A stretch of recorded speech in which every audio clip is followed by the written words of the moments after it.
Amazing viewers, good day to you all. Welcome to my channel. Permit me to hail my Abia State people, in the Igbo language.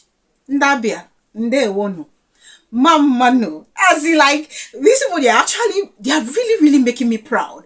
And from all indication, I can sense fear, in the mind of someone like Benjamin Kalu, because the kind of statement, the media just reported about him now, which he said, you could just sense that, okay, there's already fear in this man. And instead of these people to just keep quiet, they keep opening their mouth to talk and talk and talk. 4 days ago, it was Benjamin Kalu that said, that he's going to correct the wrongs in Abia State House. He's going to do some repair. How did he even put it? He's going to fix the Abia government house and correct all the wrongs. And I kept asking myself the question, even though I didn't talk about the matter. I was asking myself, I said, what exactly is wrong in Abia State or the Abia State government house that Benjamin Kalu is talking about fixing? Because as far as I'm concerned, Alex Oti is performing excellently well. So what's the problem? A road that even the federal government is supposed to do, Alex Oti has decided to fix that road. Why? Because he understands that, okay, this will be for the benefit of his people. He didn't try to display some form of selfishness. If the Benjamin Kalu were to be there, or even the younger brother of Ojuzo Kalu that is aspiring to contest in 2027 is to be in the shoes of Alex Oti, I can bet you, I can swear on anything that they will not pick up that federal road. So what exactly is the problem of these individuals? You are just busy. The one house where you did, they don't even drag you. The mayor of Ben, they don't drag you. Please come and tell us what you did for your people. You have failed your people woefully. And here you are talking about Alex Oti administration and the rest. There is even no constructive criticism. It is all in the name of trying to collect Abia State to give it to APC. Nothing where these people sabi for head. Nothing where they sabi. And I tell you the truth, I love the response. That's why I'm hailing the Abia State people first. I love the response they are giving. In fact, it's as if they are ready for a do or die affair. Is it that you kill us or we kill you? The response keep coming. If they tackle these people head on, they go as far as tagging them. Whether they want to see it as a threat or that is their own cup of tea.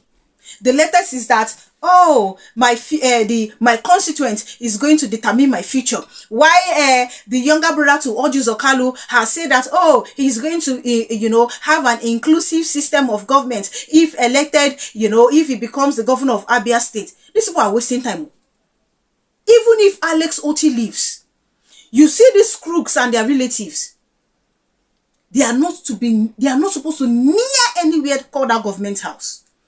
Anywhere. And with the way Benjamin Kalu is going, with the way the Abians are really angry, he should start praying that he should find himself returning to the house. Make it better pray hard that he finds himself return to that house.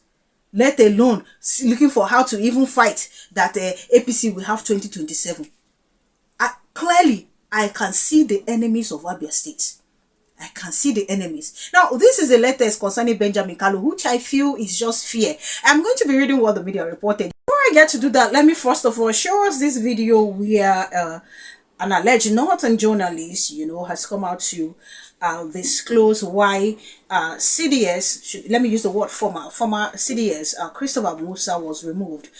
He said it's all a conspiracy theory, and this allegedly happened to be the handiwork of, terrorism sponsors in Nigeria. Why Christopher Musa is removed as CDS? The conspiracy of the coup charade was actually a conspiracy. The very first time that Christopher Musa gave command that the military personnel should actually shoot at bandits without waiting for command from Abuja, since that day I knew that his days are counted.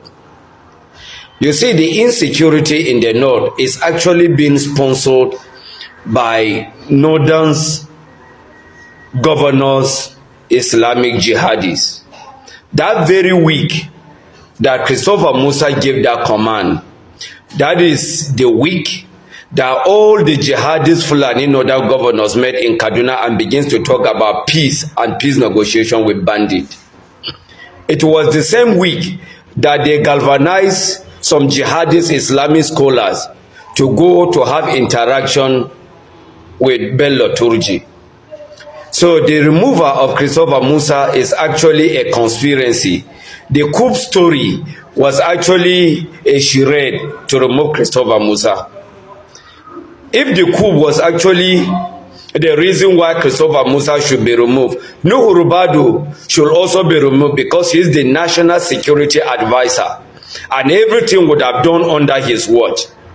But this is a conspiracy theory, and I want all the natives in northern Nigerians to know that the continuation of the killings of the natives by the Fulani jihadis supported by the Nigeria state is not acceptable, and it is high time that the Fulani notice all the natives in northern Nigeria should wake up to understand that there is a conspiracy to actually wipe away all the natives in northern Nigeria.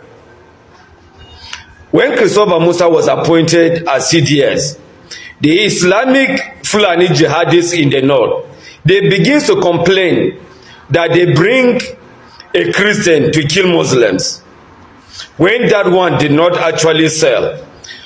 When the operation that took place in Tudumbiri, the bandits were used on bandits, they come up with a narrative that the bandits were not killed, that rather it was group of Muslims doing Maulud that were killed. And these are the conspiracy of the northern jihadists. Nigerians need to wake up, and we need to understand that we have a serious issue in our hand. And all the Christian community in northern Nigeria has to wake up and understand that we don't have a government that will protect us as citizens. And it is high time for all northerners to wake up and begin to protect themselves. If not, one day we are going to wake up and find out that these people have wiped away all the natives in the northern Nigeria. When I say the north remains our biggest problem, some people will get angry. Most of the northerners are our biggest problem. The kind of scheming they are doing, you'll get tired. Even though I don't care anyways what happened to the CDS. Like seriously, I don't care. Hand supposed to reach everybody. We go sit down like this. They support rubbish. They no go stand against the government. Come what may, knowing fully well say even within their institution, people they will go back them up. Plus Nigerians who don't tire of and they fed up of how the government is handling the economy. The other day I saw, yesterday I saw a paper where Zulum is warning the government that Boko Haram now use drone. This same person that said the people swore by oath, repentant Boko Haram swore by the Quran, so these people, they will not do anything again. But we have armies that have come to complain about the military, the repentant Boko Haram, sabotaging their efforts. So most of the people from the north remains our biggest problem. But I don't care what happens to the CDS or any other person. Because these people, they join in all this nonsense where the government they do, contributed to this whole thing. Yes, they did. You can't sit and be, citing nonsense and expect that, okay, someday Kama will not come and visit you. I said it the last time I talked about the removal of some service chiefs. I don't care. Because at the end of the day, these people, if they had stood strongly for the truth, I am sure they would have gotten the support of millions of Nigerians, to the point that the federal government will have no choice but to do as they have suggested. I don't care. All these excuses here and there, why this one happened, why did that one happen? The Christopher himself that was removed, he want to say he know the sponsors of those terrorism. He want to say no. From the very moment, let's say for the very moment he decided and say, oh, shoot at those people, and then he received the command, he must know where the command came from. He must have known where the command came from. And one would expect that, okay, since this is your field and you know where your allegiance should lie on, you will stand your ground, come with me. I am sure there are also people that are top organs that are not happy with what is going on there and would gladly show support. to say, no, this thing will not stand. If the military, all of them decide today, say they won't fight government, you think they will not be able to fight government? You think all this in Tinubu is talking? Leave that thing. They will do what they want to do. And with the way we are so fed up, Nigerians don't even mind if they want to go back there. Some people will tell you what we are practicing now, since it's not called democracy, is it not better we'll go back to the military era? This, look, I talk and say last, it go touch everybody. And it never finish. It's still coming. More is yet to come.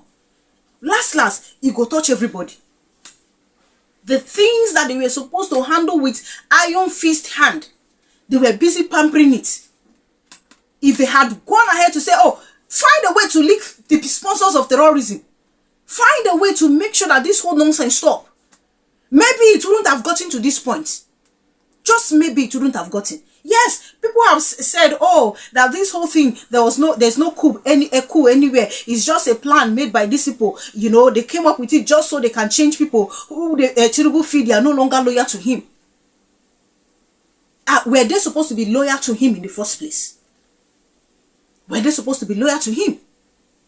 Even these ones where they here now, where they replace with now, what will they do differently?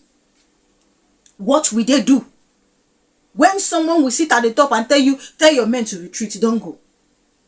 Go and settle with the stakeholders.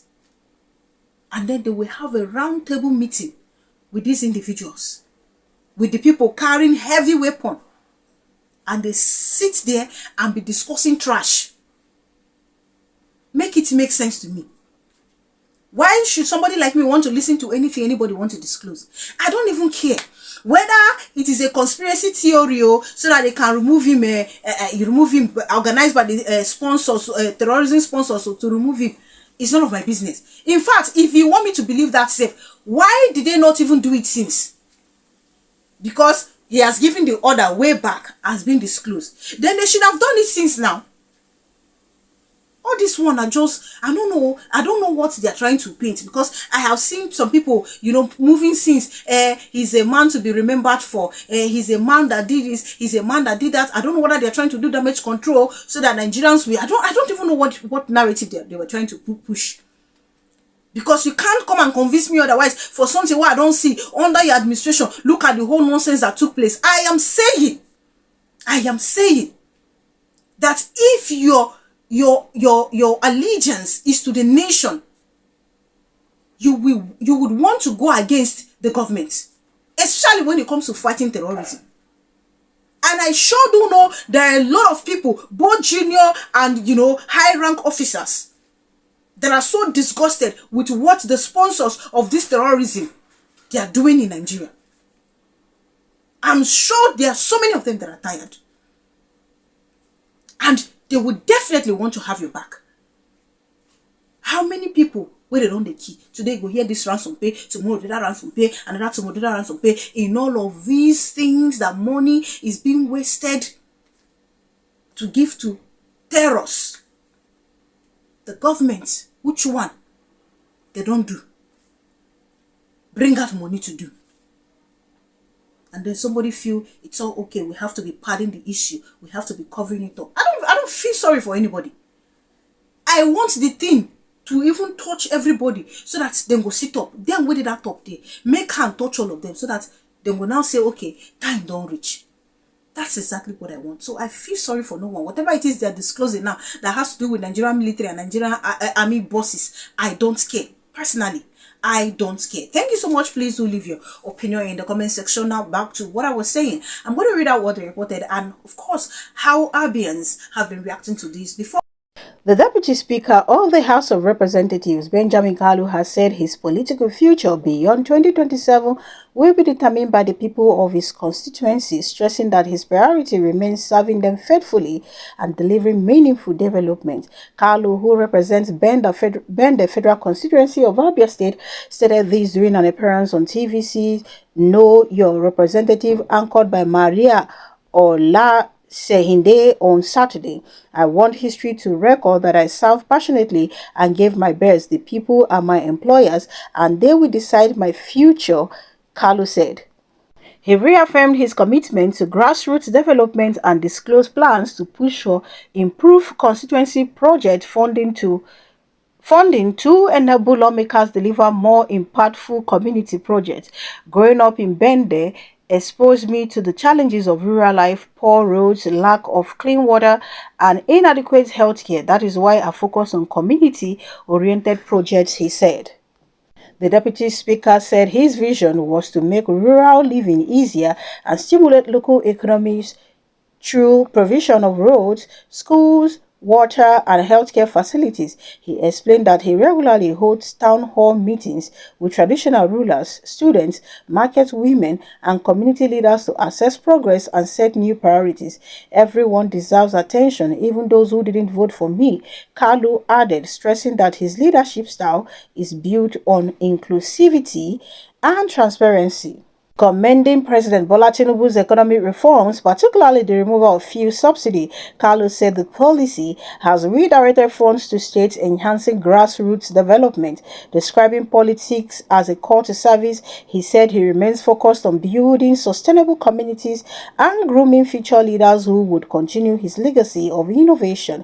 Our dream is a Bender with good roads, schools, hospitals, and clean water. In my constituency, I have also tackled power challenges through solar energy projects, he said. According to him, solar farms now power small businesses across Bender, while efforts are ongoing to reconnect the constituency to the national grid. Kalu also renewed his call for the division of Bender into 3 local government areas, Bender North, South, and Central, to ensure federal resource distribution and improved governance. Listing completed projects, he cited Umuimenyi Road, Bende Town Road, Grammar School Road, Ubibia Road, and the Uzakoli Item Alayi Link Road connecting to Ebonyi State. He added that over 50 schools had been renovated or newly built, including Umuaro Primary School, Bende Central School, and Community School Alayi. Health care facilities such as Omonato Health Center and Bende Health Center were also constructed or refurbished to improve medical access for residents. Kalu said his team had empowered women and youth through agribusiness training, poultry distribution, and grant support to boost rural livelihoods. He also disclosed that his Benjamin Kalu Foundation, founded in 2003, had awarded scholarship to 190 students across 19 northern states, with another batch to be announced soon. Now, this is what the media reported about what Deputy Speaker Benjamin said. And I am throwing this out here. Those people who are from Abia State, precisely the Bende local government, please, you need to also attest to some of these. Though the last time I did a video, I said, and I did read out, the comments of some people who are actually from Bende, and they really complained about how this man in question have neglected them. I tell you, I just sense fear here. I know, like, sense fear here. So I'm going to take some more social media reactions, because some people have actually, dared Benjamin Kalu, and even mascot Ojuzo Kalu, the younger brother to Ojuzo mascot Uzo Kalu, the younger brother to Ojuzo Kalu. I'm going to take this reaction before we return to wrap this up. Born_King saying, let me inform you right now and bookmark it today. You are home already. Your political future has been decided already the moment you started pushing Alex Oti and threatening to use federal might to rig him out come 2027. Shame on you, number 6 man that has failed his constituents. Truth to Power saying, Ekweremadu failed. Chibundom Nwuche failed. Ibrahim Mantu failed. Ihedioha failed. Austin Okpara failed. Omo Agege failed. Yours would be disastrous. Bookmark it. And they will have Waterside Boy saying, you are gone. ASF bro. Kanye Spring saying, laugh emoji. The fear of Alex Oti is the beginning of political Uche. If you sure for your papa, carry governorship form. It's not by Tinubu sending you to come and carry form. Let's make your office less. And I will have Believe Bail saying, since Alex Oti told this man, write your will before you come to Abia State to rig election, the guy just went into hiding. And I will have Ozonna saying, pick a governorship form and bid farewell to any elective position for life. And then we have Inem Crunchy say, and you are going home. Shame. Izu saying tell him to prepare his conciliatory speech because as of today, he's the worst enemy of Abia State. There is no way he can be re-elected. And they will have Dan saying, Oga, don't they smell defeat? Brown Sugar saying, you don't want to be governor again.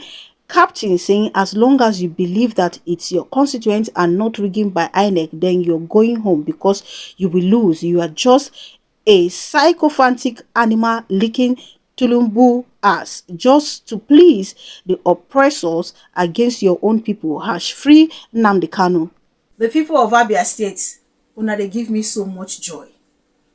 Like, these people, I don't know, it's as if they are bent on using any means possible to silence any enemy of Abia State.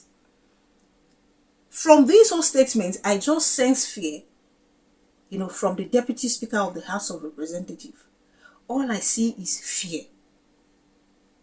This man that is saying this, he did this, he did that. Shebi, the last time I talked about the issue, some people from his constituents complained that he even blocked them. Complained that they've not done anything. So how does he want the people to even return him back? Of course, he is right, that the people will determine his fate. And at this point in time, from the previous video that I've talked about, especially statement from his own people, you go tell say they know they pleased with them. Except he's going to use another round of rigging to find himself back. These people don't, in fact, it be like say they are allergic to good thing. Because for you to even say you want to correct the wrong in Abia State, and you want to fix the government house, it baffles me. Everyone is happy with what is going on in Abia State. Alex Oti don't do road and rain fall, never wash and come out. You are not happy? So what's wrong do you want to fix when there's somebody there fixing? Is it not for you to continue with the good work that the person is doing? These people just, they are allergic to good things. All they have been talking about is how to take over Abia State. APC, APC, APC. The thing that disgusts me, I hate hearing this thing. Take power, take power, take power. The ones you have collected, you have not done anything meaningful with it. Go and look at all the states being handled by APC governors. It's terrible. And shame don't they catch them. They don't feel shy about it at all. Abia State, at the halo now, you see all this hailing is for you people to, to be energizing you. Make a use of the ginger owner. Don't give room for the enemies of Abia State to take over. Don't give room. No room at all. Because I know this time around, somebody like Professor Nena Oti, that was the wreck there, they wouldn't want to have somebody like that. So prepare for every possible fight. Because I sure know say, Alex Oti no say una get him back. And he's also aware of what they are planning. And he's also ready, which was why he made that statement that made the APC supporters to be running from pillar to post. APC can make statement, but other opposition cannot make statement. DSS, come and pick up Alex Oti. He should come for questioning because this is threat. Which threat? That's no threat. Not be one person came out to talk anyhow. He just stated facts there. So whichever way you want to interpret it, take it like that. Abians don't interpret that the way they want to interpret that. Rig and die 2027. And that's how it is. Thank you so much. Please do leave your opinion in the comment section. Do subscribe to my channel if you haven't done so. Click on the notification bell the moment you subscribe. That way you get to know as soon as I publish. Thank you guys for all the love. Thank you for the immense support. God bless you richly. Do enjoy your Monday and see you guys in my other videos.